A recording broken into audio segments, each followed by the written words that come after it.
শেখ হাসিনাকে বাদ দিয়ে পরিচ্ছন্ন বা নব্য আওয়ামী লীগ গঠনের কথা অনেকদিন ধরেই শোনা যাচ্ছিল।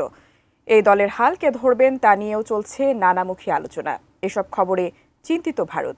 নব্য আওয়ামী লীগ ভারত প্রেম থেকে পাকিস্তানি প্রেমী হতে পারে বলে আশঙ্কা ভারতের গণমাধ্যমের। মোহাম্মদ সোহাগ বিশ্বাসের রিপোর্ট। আওয়ামী লীগ থাকবে, নেতৃত্বে শেখ হাসিনা থাকবেন না।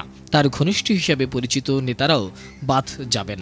আওয়ামী লীগের পরিচিত কিছু নেতা নেত্রীকে সামনে রেখে নব্য আওয়ামী লীগ বা তথাকথিত পরিচ্ছন্ন আওয়ামী লীগকে বাজারে আনার একটি পরিকল্পনা বাংলাদেশে বেশ এগোচ্ছে। আওয়ামী লীগের বর্তমান নেতৃত্ব এই প্রয়াসকে প্রতারণা ও তাদের দলকে ধ্বংস করার চক্রান্ত বলে আখ্যা দিয়েছে। এমন সংবাদ প্রকাশ করেছে আনন্দবাজার পত্রিকা।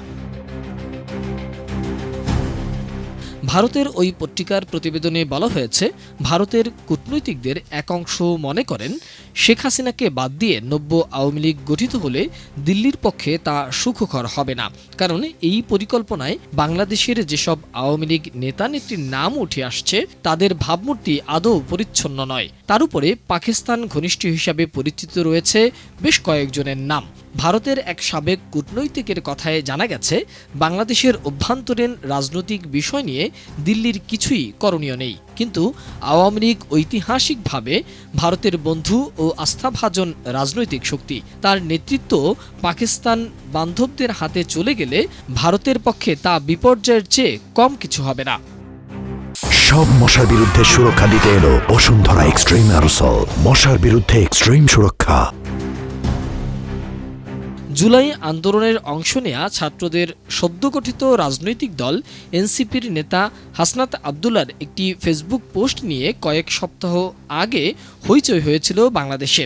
সেই পোস্টে হাসনাত অভিযোগ করেছিলেন, সেনাপ্রধান একান্ত বৈঠকে তাদের বলেছিলেন প্রাক্তন স্পিকার শিরিন শারমিন চৌধুরী, ঢাকার প্রাক্তন মেয়র শেখ ফজলে নূর তাপস, প্রাক্তন সাংসদ সাবের হোসেন চৌধুরীর মতো পরিচ্ছন্ন ভাবমূর্তির নেতাদের নেতৃত্বে রিফাইন্ড আওয়ামী লীগ নির্বাচনে অংশ নিলে তাদের তা মেনে নিতে হবে।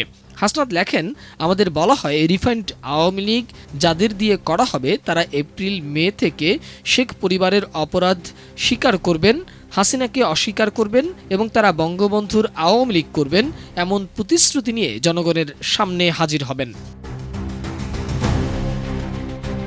আওয়ামী লীগের এক যুগ্ম সাধারণ সম্পাদকের বরাত দিয়ে ওই প্রতিবেদনে উল্লেখ করা হয়েছে, হাসনাতের পোস্টের আগেই আমরা এই চক্রান্তের বিষয়টি জানতে পারি। নামগুলো নতুন নয়। এভাবে তারা দেখাতে চায় নির্বাচনে আওয়ামী লীগ অংশ নিয়েছেন, তবে সেটি হবে প্রতারণা। মানুষকে এভাবে ভুল বোঝানো যাবে না।